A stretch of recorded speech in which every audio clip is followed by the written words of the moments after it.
Olá, sejam bem-vindos a mais uma edição do Spotlight, o webcast mensal da FI Group, que é transmitido no último dia útil de cada mês. Este formato está pensado desta forma para coincidir com o envio da nossa newsletter Calls, que sai sempre na última quinta-feira do mês.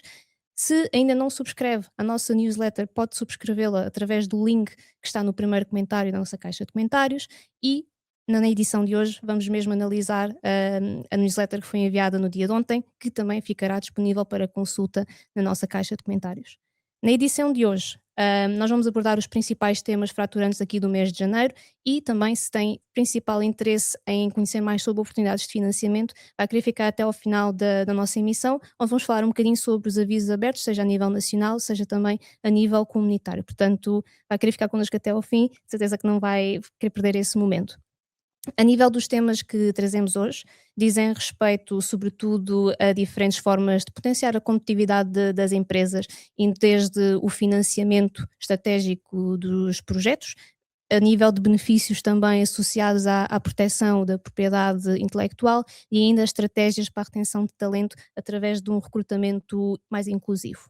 Portanto, sem mais demoras, avançamos para o nosso primeiro tema, que está relacionado com mesmo o registro da propriedade intelectual, que neste caso concreto aborda a importância do registro da propriedade intelectual na sequência dos projetos de investigação e desenvolvimento e de que forma é que é possível obter aqui uns benefícios adicionais decorrentes deste processo. Portanto, eu chamava agora aqui o Tiago Soto.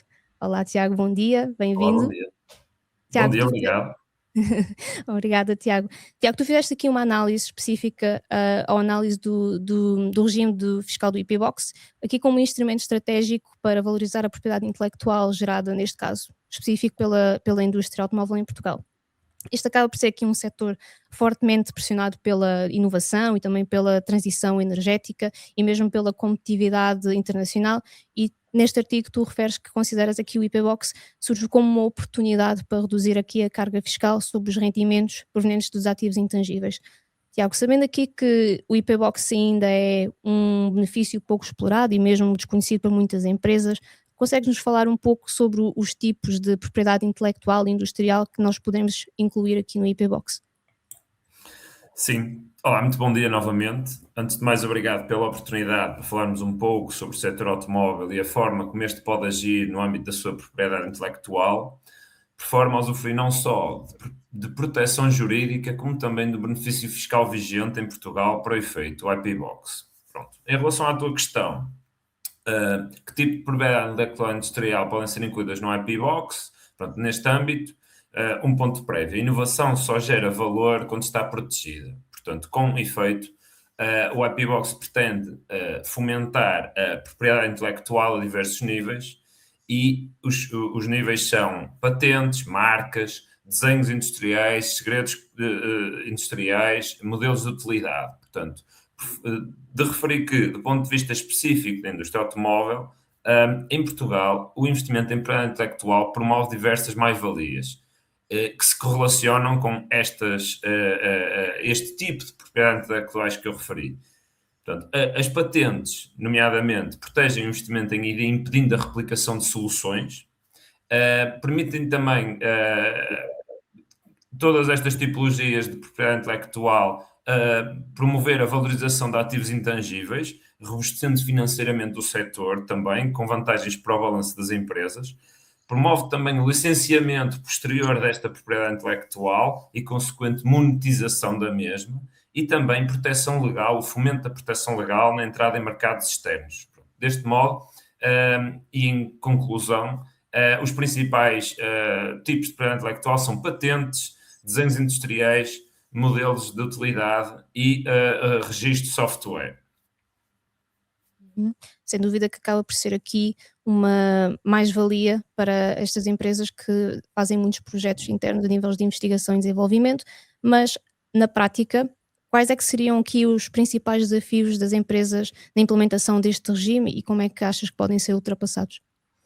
Sim, importa frisar acima de tudo os desafios que se prendem com os critérios de elegibilidade, portanto, no qual o IP-Box apresenta um conjunto de condições específicas que devem ser acauteladas logo a priori e para as quais a consultora e a empresa devem estar perfeitamente familiarizadas. Portanto, a saber, o cessionário, portanto, a empresa que desenvolve o IP Box e que pretende utilizar os direitos da cessão dessa propriedade intelectual deve ter a sua atividade centrada no contexto de natureza comercial, industrial ou agrícola. Portanto, o primeiro desafio é garantir que a sua atividade está correlacionada com aquilo que é o benefício do IP Box. Pronto. O segundo desafio também é que os resultados não se materializem na entrega de bens ou prestações de serviços que originem gastos fisicamente dedutíveis na entidade cedente. Ou seja, o contrato de cedência não pode ter, paralelamente, a posteriori gastos de manutenção associados à propriedade intelectual cedida. Portanto, o segundo ponto aqui que eu referiria seria o cuidado da redação do contrato de cedência dessa propriedade intelectual subjacente ao benefício, e na qual as consultoras, as entidades promotoras deste tipo de benefício fiscal devem estar perfeitamente familiarizadas. Também deve ser acautelado que a entidade receptora não pode ser residente num país, território ou região com um regime fiscalmente, portanto, claramente favorável. Portanto, as entidades não podem estar na lista de paraísos fiscais, passando aqui a gíria, associados pronto, a União Europeia tem um conjunto de mercados nos quais considera fiscalmente mais favoráveis ou demasiado favoráveis, e as entidades não podem estar nesses regimes. Podem estar em quaisquer outros, portanto, temos é que garantir essa filtragem. E, por fim, dispor de registros contabilísticos. Nós também estamos aqui para apoiar nisso, mas que permite identificar de forma clara os gastos, os investimentos necessários para a concretização do projeto no qual deu origem à propriedade intelectual e, posteriormente, também uma contabilidade rigorosa ao nível das royalties obtidas com base neste benefício fiscal. Por fim, gostaria de referir que a FI Group, desde 2020, aborda a fileira do setor indústria, no qual o setor da indústria automóvel se insere, e outros setores com expertise na preparação, implementação e quantificação deste benefício, possibilitando apoiar a competitividade nacional e, paralelamente, a criação de propriedade intelectual nacional. É verdade, Tiago.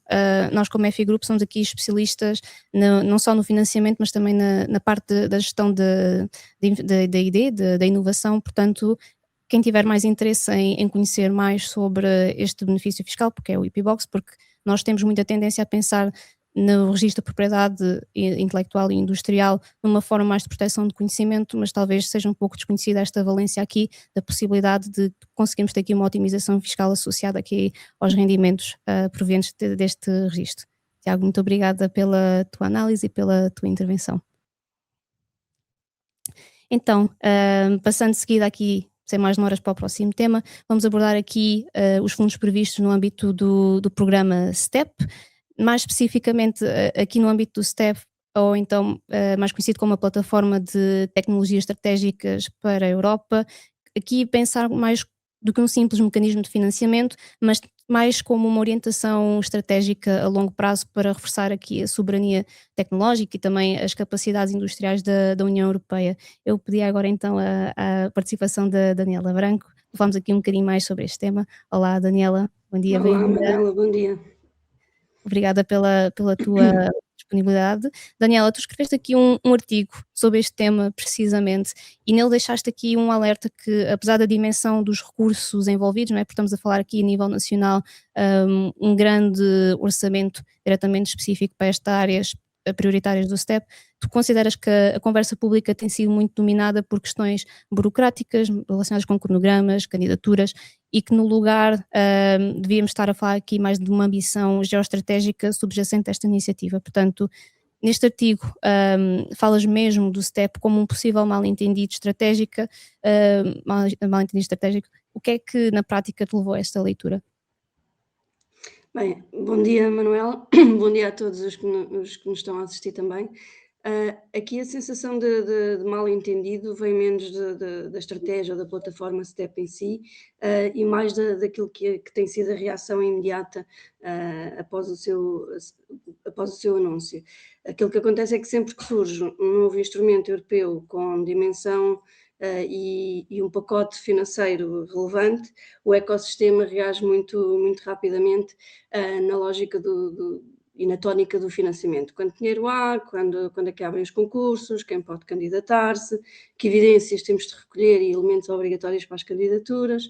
E aquilo que eu digo é que no caso do STEP isso acaba por ser particularmente redutor, porque estamos a falar de um instrumento que nasce de uma leitura política muito clara da Comissão Europeia e que é a ideia de que a tecnologia deixou de ser neutra, passa a ser central para esta soberania económica e industrial daquilo que é também o projeto europeu. Nós sabemos que normalmente nos programas de financiamento diretamente geridos pela Comissão Europeia, a Comissão costuma dar indicações muito claras da inovação que pretende comprar quando define o âmbito de cada call de forma muito objetiva. Só que isso já não se passa tendencialmente ao nível nacional, ou pelo menos historicamente ao nível nacional, onde os concursos acabam por ser desenhados, salvo alguns casos pontuais que de vez em quando vão surgindo, mas de uma forma muito agnóstica à tecnologia ou ao setor que pretende apoiar. Nós temos projetos num mesmo aviso de concurso a competir por uma verba que vai ser distribuída entre projetos, entre setores agroalimentar, da saúde, do turismo, que envolvem necessariamente tecnologias e modelos de negócio completamente distintos. Aquilo que a Comissão Europeia vem definir com esta plataforma é, na prática, a materialização de uma das recomendações do relatório Draghi, que começou em meados de 2024 e que tem como objetivo, como também refiro no artigo, o suporte à autonomia europeia em tecnologias que nos são críticas e de forma a reduzir a nossa dependência de outras economias, como estavas a dizer, mas também enquanto se procura fazer face à escassez de mão de obra e à escassez de competências nestes domínios tecnológicos. Portanto, aquilo que eu pretendi transmitir é que quando nós estamos a olhar para o STEP e este é tratado como mais um aviso ou mais uma verba, corremos todos o risco de perder aquilo que acaba por tornar diferente e muito singular, e que é o facto de ele não ter sido desenhado para financiar projetos ou empresas de forma isolada, ou para lhes dar essa competitividade de forma isolada, mas sim para reforçar cadeias de valor críticas e posicionar a Europa em áreas onde hoje é dependente. Portanto, para terminar, o mal-entendido aqui está em muitas organizações acharem que podem tratar estes avisos da mesma forma, tentando encaixar e enquadrar projetos já existentes neste novo contexto, neste novo enquadramento, quando na verdade o STEP exige uma leitura prévia muito mais profunda de posicionamento estratégico de uma determinada cadeia de valor que esteja em causa, não é?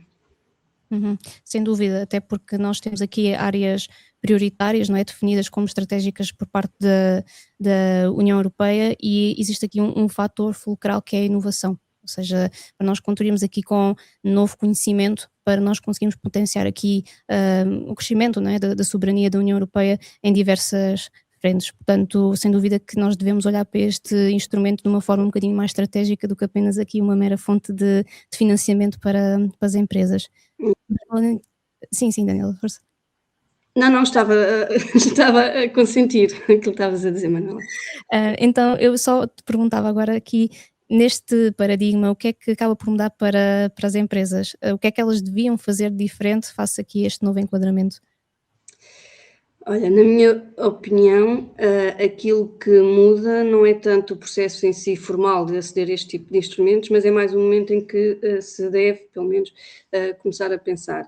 O STEP vai favorecer claramente empresas que já chegam aos concursos com uma reflexão feita sobre o seu lugar numa cadeia de valor europeia, com reconhecimento também e uma consciência sobre esse lugar que assume nessa cadeia, e não apenas aquelas empresas que refletem tendencialmente naquilo que são os critérios de elegibilidade e na checklist habitual dos avisos de concurso, um pouco à luz daquilo que tem sido a tónica tradicional do financiamento competitivo português. Portanto, em termos práticos, isto significa três coisas.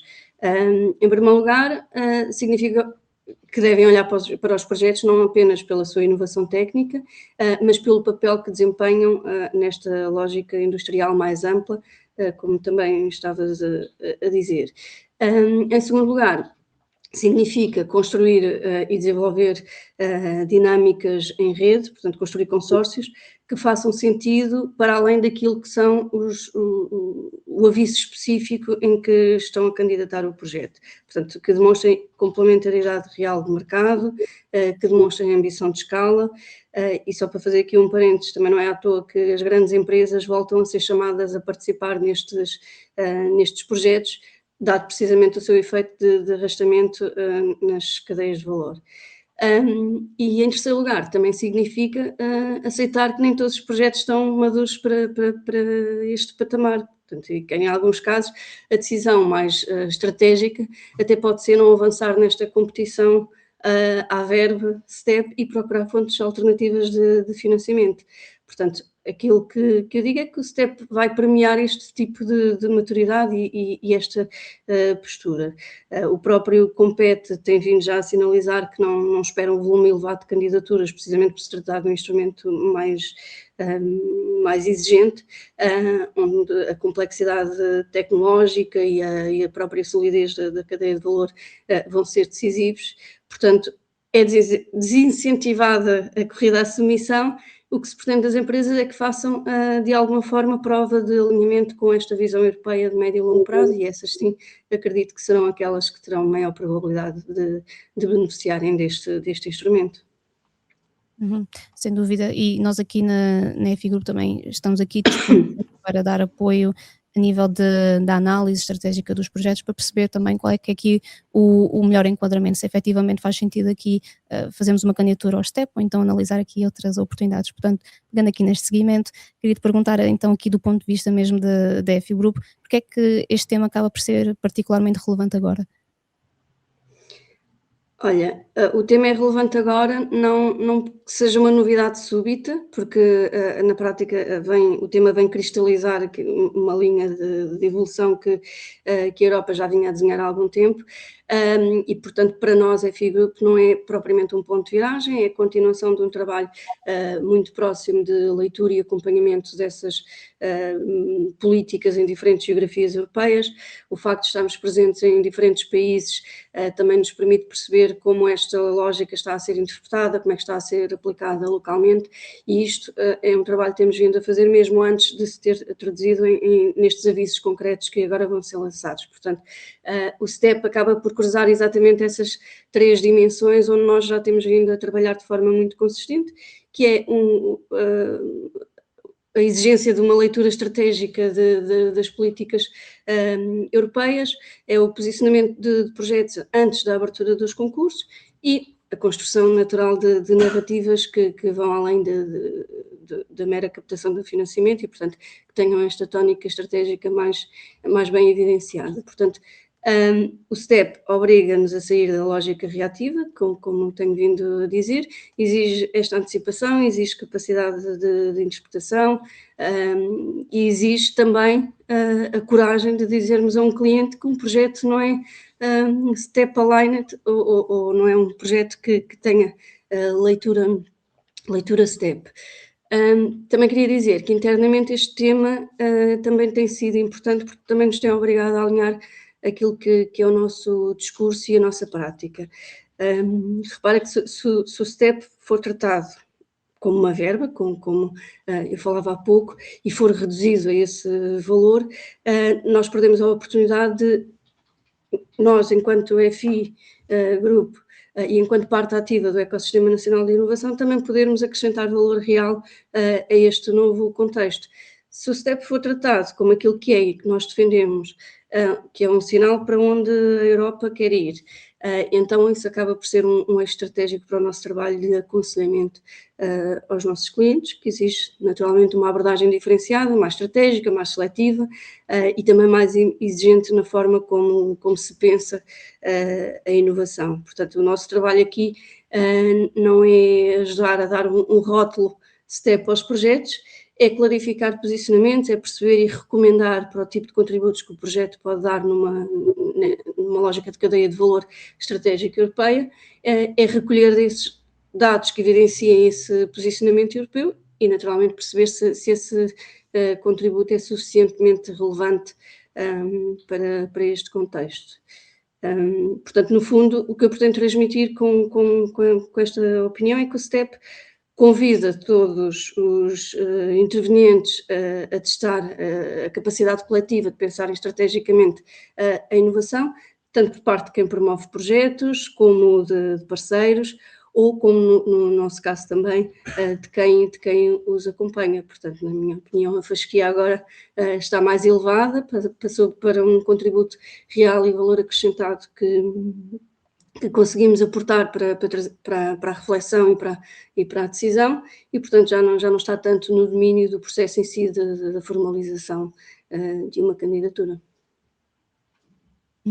Sem dúvida que este será aqui um instrumento importante, não só ao nível de financiamento do tecido empresarial português, mas também a nível de pensamento estratégico e também desenvolvimento da economia nacional, que depois irá, de alguma forma, também transpor para a economia europeia, e certamente que agora nos próximos tempos iremos ter aqui mais novidades sobre este assunto. Muito obrigada, Daniela, pela tua participação. O tema seguinte que temos para explorar leva-nos aqui a pensar no recrutamento inclusivo como uma forma de retenção de talento.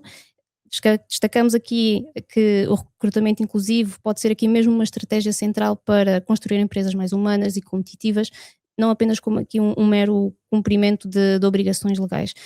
Tem-se tornado cada vez mais fundamental criar processos de integração e ambientes de trabalho que permitam a cada pessoa sentir-se mais valorizada e parte integrante das organizações. Por isso eu chamava agora a Joana Ferreira.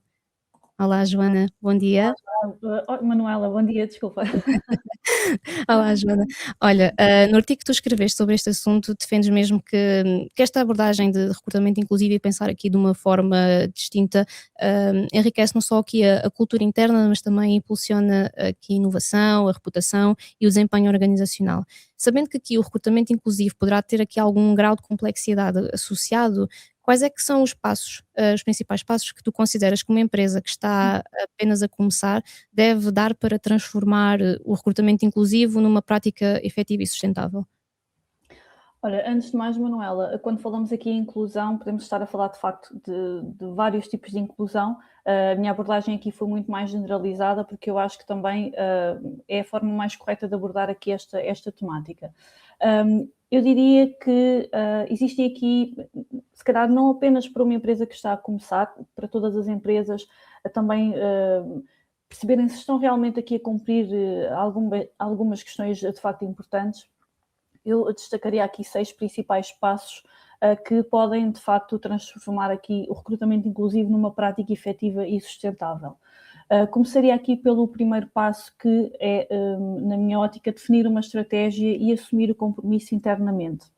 Ou seja, se pensarmos também na realidade, nenhuma ação será sustentável sem uma intenção estratégica.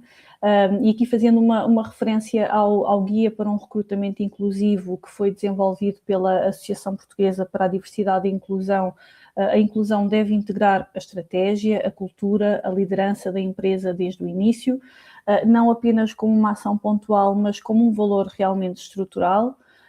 Na prática, exemplos práticos do que é que possa ser feito: estabelecer aqui metas claras, como aumentar a diversidade, como assegurar a equidade no acesso ou remover barreiras existentes, reforçar o compromisso de forma transparente dentro da organização e aqui também garantir o envolvimento da liderança desde o primeiro momento. O segundo passo que eu destacaria passa por rever políticas e práticas de RH. Na realidade, um processo inclusivo exige políticas que sustentem esta intenção. Novamente, fazendo aqui referência à Associação Portuguesa para a Diversidade e Inclusão e também alguns estudos, alguma literatura que fala sobre o tema, reforçam que a inclusão deve estar presente em todas as fases do ciclo de vida do colaborador, desde a atração, à seleção, à integração, ao próprio desenvolvimento durante a empresa e até à sua saída. Na prática, o que é que pode ser feito? Atualizar ou desenvolver políticas internas que promovam a diversidade, previnam a discriminação e assegurem também a igualdade de oportunidades, rever regulamentos e manuais de recrutamento de forma a garantir processos mais justos e inclusivos, também estabelecer critérios de seleção objetivos focados nas competências que realmente são necessárias para a função e também, não menos importante, capacitar a equipa de recrutamento de forma a garantir aqui um alinhamento, uma consistência, uma aplicação prática das boas práticas de inclusão. Aqui o terceiro passo, diria que é criar anúncios de emprego inclusivos. Parece muito simples, mas acaba por ser até um dos passos que tem um impacto mais imediato. Estes anúncios devem evitar barreiras linguísticas, culturais, sociais e devem promover, de facto, a igualdade e a acessibilidade. Na prática, podemos estar a falar de adotar uma linguagem clara, neutra, inclusiva em todas as comunicações, e também eliminar aqui requisitos que excluam desnecessariamente certos candidatos e, por fim, garantir que a página de carreiras seja totalmente acessível, permitindo que qualquer pessoa navegue, compreenda e se candidate sem qualquer tipo de barreira. O quarto passo que eu destacaria passa por diversificar os canais e parcerias de recrutamento, como, por exemplo, criar aqui parcerias com associações, com projetos de empregabilidade inclusiva, participar em feiras, em seminários, em eventos sobre esta temática de diversidade, fazer também aqui divulgação em instituições de ensino, plataformas especializadas, e também construir aqui uma rede de parceiros que existem algumas entidades, algumas associações que fazem aqui a gestão de perfis e acabam por partilhar também boas práticas com as empresas. Posso dar aqui 2 exemplos muito rápidos, até com os quais a EFI Group tem contactado, nomeadamente aqui a Associação Salvador, que essencialmente atua na inclusão social e profissional de pessoas com deficiência, oferecendo apoio tanto aos candidatos como às empresas. Acabam por funcionar como um parceiro de recrutamento inclusivo, apoiando as empresas a contratar talento diverso e a adotar práticas inclusivas ao longo de todo o processo.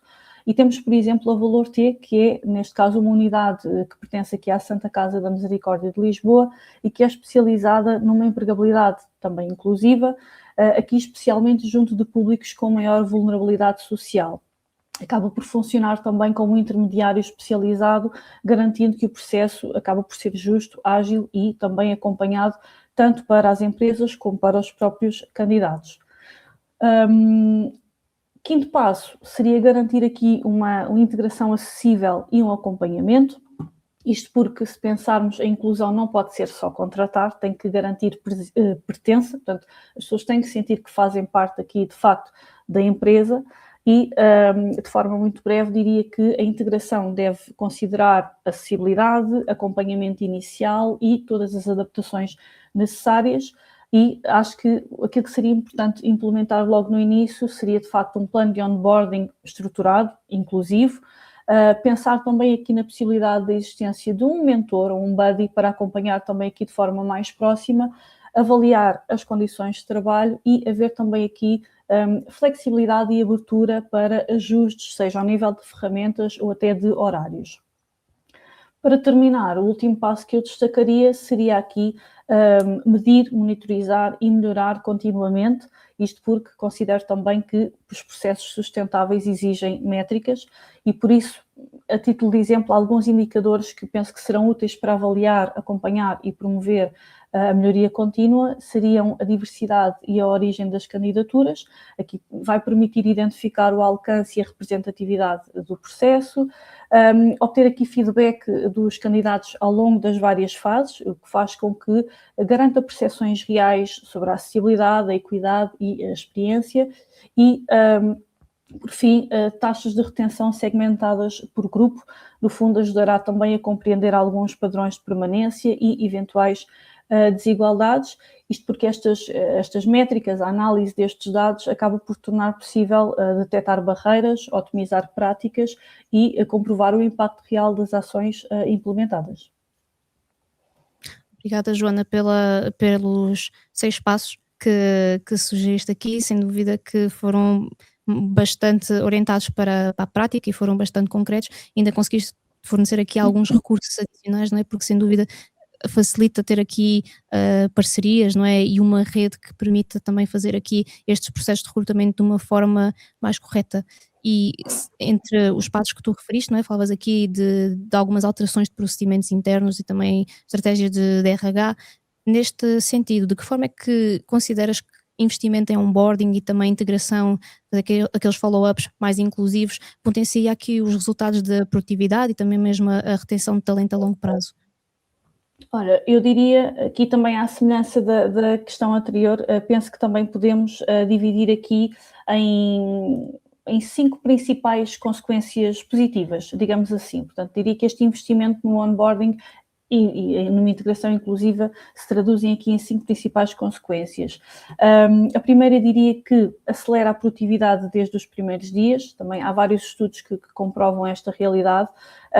O facto de garantir um acesso rápido a ferramentas, informação, recursos desde o primeiro dia, e sendo estes fatores um dos fatores mais valorizados pelas pessoas recém-integradas numa empresa, portanto, é mesmo este acesso rápido às ferramentas, acabam por refletir um impacto positivo direto no desempenho inicial, portanto, nesta produtividade. Acaba por reduzir a curva de aprendizagem, porque oferece instruções mais claras, acessíveis e consistentes, e também minimiza barreiras técnicas e emocionais, permitindo aqui um foco na entrega de valor logo desde o início. Portanto, há aqui uma preocupação em entregar valor logo também numa fase inicial. Uma segunda consequência positiva, chamemos-lhe assim, é o facto de melhorar a retenção de talento, especialmente nos primeiros 12 meses. Há vários estudos que comprovam que as organizações com políticas inclusivas têm uma maior capacidade de retenção de talento, à volta dos 70%, e são significativamente mais atrativas até para os novos candidatos. Também há uma percentagem elevada, perto de 70% também das pessoas que passam por um onboarding sólido acabam por permanecer por pelo menos 3 anos na empresa, o que acaba por comprovar que a construção de um vínculo positivo influencia de facto a sua decisão de permanecer. O onboarding inclusivo contribui diretamente para a retenção através de alguns principais pontos, aqui através das relações de confiança que são construídas desde o primeiro dia, acaba por reforçar o sentimento de pertença desde o momento da entrada, um apoio contínuo assegurado por parte da gestão e das equipas, o que acaba por facilitar a adaptação e a definição de expectativas claras, no fundo, acaba por evitar também aqui algumas ambiguidades que geram desmotivação e podem contribuir para um turnover precoce.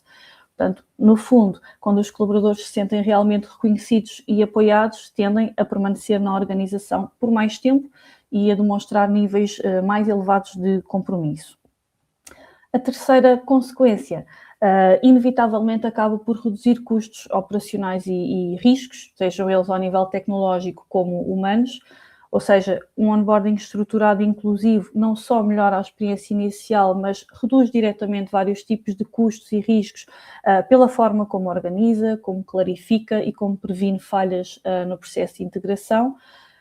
Ao garantir um acesso correto, atempado e padronizado a sistemas, acaba por evitar falhas tecnológicas comuns, como a ausência de acessos, erros de permissões, a falta de formação nas ferramentas, e também há menos risco de utilização incorreta de plataformas internas, introdução de dados incorretos ou até mesmo problemas de compliance. Acaba por existir também menos erros, menos retrabalho, menos atrasos na adaptação resultantes da falta de informação ou de instruções ambíguas, e também acaba por diminuir os custos de um turnover precoce. Portanto, como sabemos também, a rotatividade tem custos elevados, quer ao nível do recrutamento, da formação, da perda de produtividade. Por isso, um onboarding inclusivo acaba sempre por melhorar a pertença e a satisfação das pessoas, que leva a que menos pessoas queiram sair precocemente e, por consequência, se traduz inevitavelmente em menos custos associados. Quase a terminar, diria aqui que a quarta consequência seria, então, o aumento da inovação e a qualidade das decisões. Também há vários estudos que referem aqui alguns dados importantes, nomeadamente o facto das empresas diversas serem cerca de 35% mais inovadoras e equipas inclusivas são 87% mais eficazes na tomada de decisão. Ou seja, um onboarding que acolhe diferentes perfis, diferentes necessidades e diferentes formas de trabalhar acaba por acelerar a integração dessas perspectivas na equipa e isso resulta em decisões mais eficazes e numa criatividade ampliada. Por fim, acaba por construir uma cultura organizacional forte e alinhada. Portanto, um onboarding inclusivo fortalece a própria cultura organizacional ao promover práticas de acolhimento que refletem valores de inclusão e de equidade. No fundo, se pensarmos que quando o processo integra práticas como o acolhimento estruturado, a sensibilização para a diversidade, adaptações personalizadas e uma comunicação clara e acessível, o resultado é uma cultura em que cada pessoa se sente plenamente envolvida, este sentimento de pertença, e uma cultura que acaba por se manter sólida ao longo do tempo e que potencia o engagement, a cooperação e o clima interno. Sem dúvida, até porque quando procuramos, não é, a partir de talento para as empresas, o que interessa é mesmo a sua capacidade, o seu conhecimento, a sua expertise profissional e ter aqui estes mecanismos, não é, pensados para fazer o onboarding e também fazer aqui follow-ups, garante aqui que o talento também não se perde, não é? E que conseguimos potenciar aqui a inovação interna das nossas empresas e desta forma também conseguir aumentar aqui a produtividade das mesmas. Portanto, Joana, sem dúvida que é aqui um tema bastante pertinente e obrigada pela tua participação. Obrigada.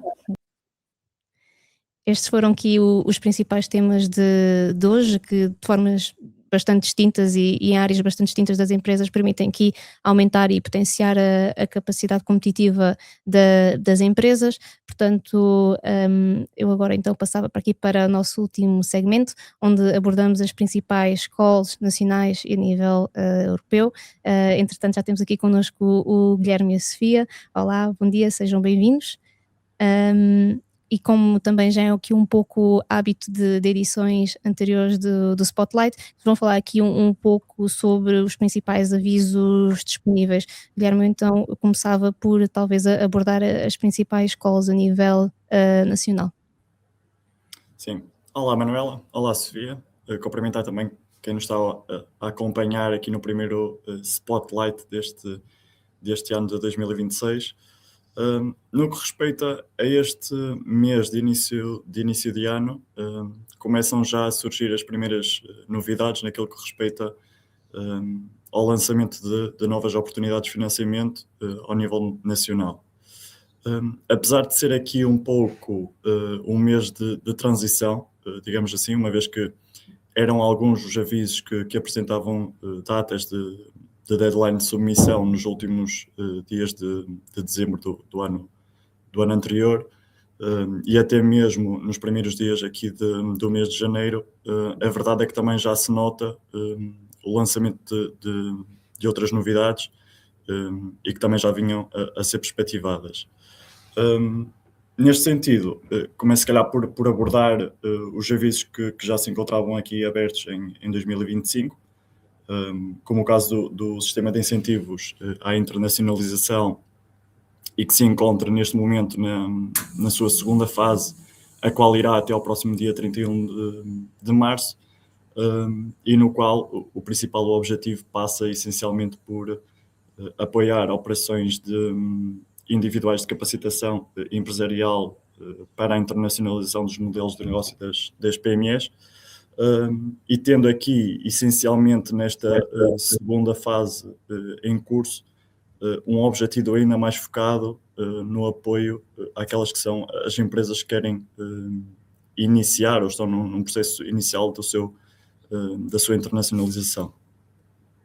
Depois, encontra-se também ainda em aberto e até ao próximo dia 31 de março o sistema de incentivos à inovação produtiva para territórios de baixa densidade, e aqui o foco é o apoio em operações individuais de investimento produtivo em atividades inovadoras e também promovidas por PMEs e localizadas essencialmente nos territórios de baixa densidade. E já agora, referi também que encontra-se em curso a fase de submissão daquilo que é denominado como o registro de pedido de auxílios para as restantes regiões, de forma a que as empresas consigam antecipar o investimento a candidatar-se posteriormente com o lançamento do concurso para estes territórios. Dar também nota para investimentos um pouco mais cirúrgicos e apenas para a região do Oeste e para o setor da indústria. Encontra-se em curso o período de submissões para o sistema de incentivos à base territorial, com um objetivo claro de auxiliar aqui projetos que contribuam para a promoção do emprego e para a modernização da resiliência destas economias deste local, e aqui com investimentos mínimos de 40 mil euros, ou seja, é aqui uma oportunidade para as empresas desta região que tenham uma intenção de investir em níveis mais restringidos, que tenham aqui também essa oportunidade. Por último, dar ênfase àquilo que é o mais recente sistema de incentivos lançado com foco para a eficiência energética e para a descarbonização, tanto no regime geral como no regime contratual de investimento, e aqui com o objetivo de apoiar essencialmente a redução dos consumos de energia e das emissões de gases de efeito de estufa, através da substituição, da adaptação ou da introdução de equipamentos, de processos, de tecnologias de baixo carbono e também de forma complementar da incorporação de fontes de energia renováveis. E aqui pronto, é um aviso bastante aguardado e tem como data final de submissão para o regime geral aqui uma data muito, muito próxima, ou seja, a 27 de fevereiro, pelo que é aqui essencial a quem estiver interessado nesta candidatura conseguirem agilizar de forma muito, muito célere todo o processo de candidatura, e para isso, claro está, podem sempre contar com a parceria da EFI Group. Mesmo para terminar, sublinhar aqui, e não podia deixar de ser, sublinhar aqui o lançamento do Plano Anual de Avisos, que perspectiva um conjunto de 220 avisos e mais de 3,9 mil milhões de euros distribuídos por aquilo que são os vários programas e diferentes regiões, e bastante concentrado naquilo que é o primeiro quadrimestre de 2026, assumindo aqui uma fatia considerável deste total de 3,9 mil milhões de euros, e que nos concede aqui uma visão alargada daquilo que poderão ser as oportunidades de financiamento ao nível nacional. Obrigada, Guilherme. Aqui temos um início de ano bastante entusiasmante, no sentido em que temos várias oportunidades e aquelas que ainda não foram publicadas estarão para breve, portanto vão querer certamente subscrever aqui a nossa newsletter para ficar a parte de todas as novidades. Portanto, falando aqui especificamente agora das escolas a nível europeu, Sofia, pedi agora aqui só para fazeres aqui um breve enquadramento, quais é que são aqui as mais interessantes. Olá, Manuel. Olá, Guilherme. Bom dia. Espero que me estejam a ouvir bem. Portanto, aqui, relativamente ao financiamento europeu e também muito no alinhamento do que o Guilherme disse, o ano 2025 acabou por, pelo menos o final do ano, a nível dos europeus, ser aqui um ano, uma reta final de lançamento. Portanto, abriu muita coisa. O programa de trabalho para este ano foi então lançado no final do ano.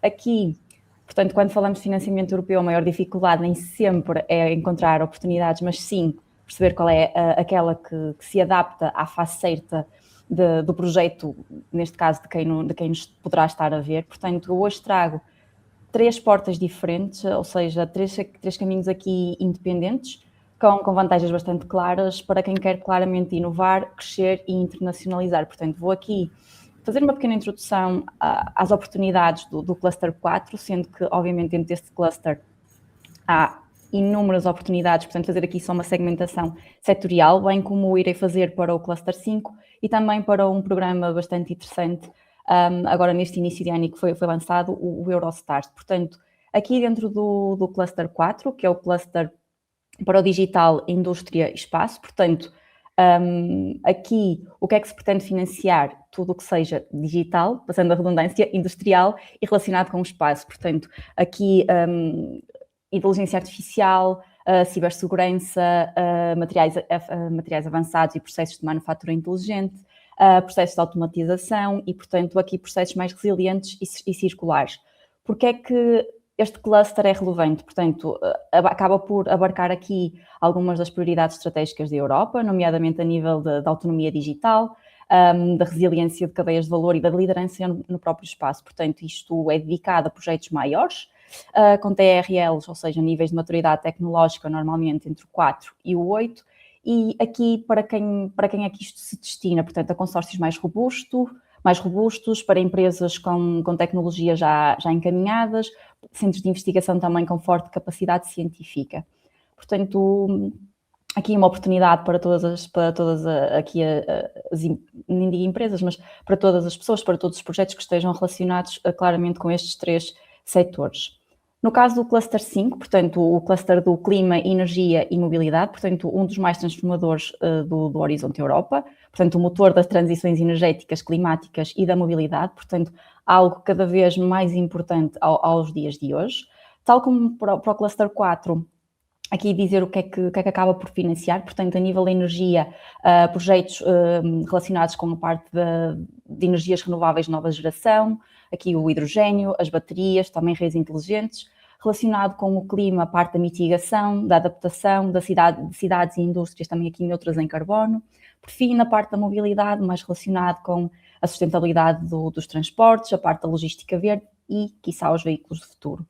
E porquê é que este cluster é crítico e porquê é que acaba por ser aqui um dos focos também do Horizonte Europa? Então, a União Europeia pretende atingir a neutralidade climática até 2050, sendo que grande parte dos investimentos estratégicos acabam por passar por aqui.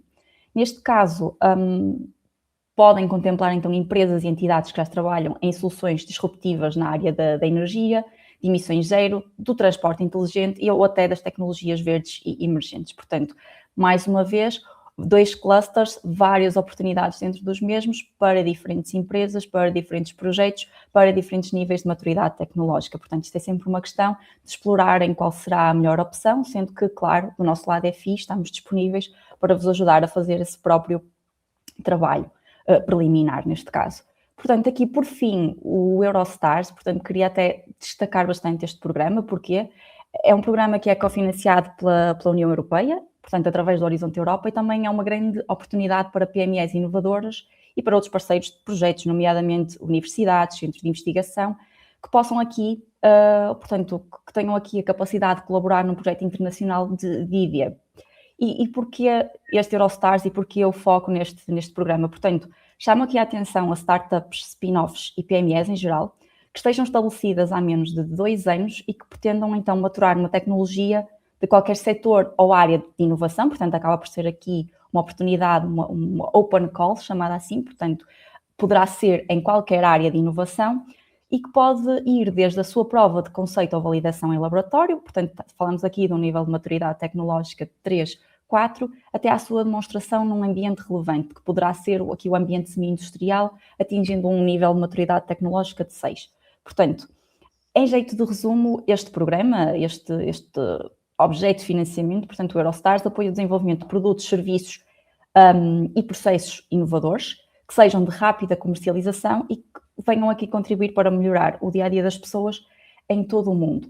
Aqui também gostaria de dar mais informação neste tópico, no sentido de que este tipo de projetos, portanto um projeto Eurostar típico, conta com 2 a 4 parceiros, portanto são consórcios até relativamente pequenos, que têm como condição de estar sediados em 2 ou 3 países diferentes, um orçamento de 400 mil euros por parceiro e uma duração de 2 a 2 anos e meio.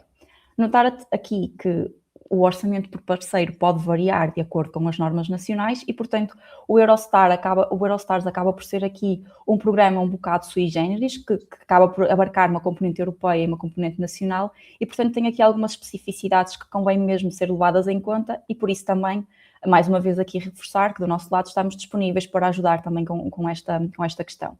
Portanto, por fim, para terminar aqui a minha intervenção, são 3 programas, entre muitos outros que poderia destacar, mas destacando aqui já e, entretanto, voltando atrás, aqui o Eurostars também com uma data limite mais curta, portanto, a data de submissão das candidaturas é até ao próximo dia 19 de março. Portanto, este programa vai ser importante para quem quer validar e demonstrar uma tecnologia num contexto internacional ágil, e depois, por fim, o Cluster 4 e o Cluster 5, respectivamente, para quem quer liderar aqui a revolução industrial, digital e espacial, e também para quem quer contribuir para a transição energética e climática do futuro. Portanto, independentemente da área, há aqui muito espaço para crescer e para também criar impacto. Portanto, mais uma vez, e reforçando esta parte, e creio que aqui falo por mim e pelo próprio Guilherme, estamos disponíveis para discutir ideias, para identificar oportunidades e para transformar claramente estes programas em projetos concretos.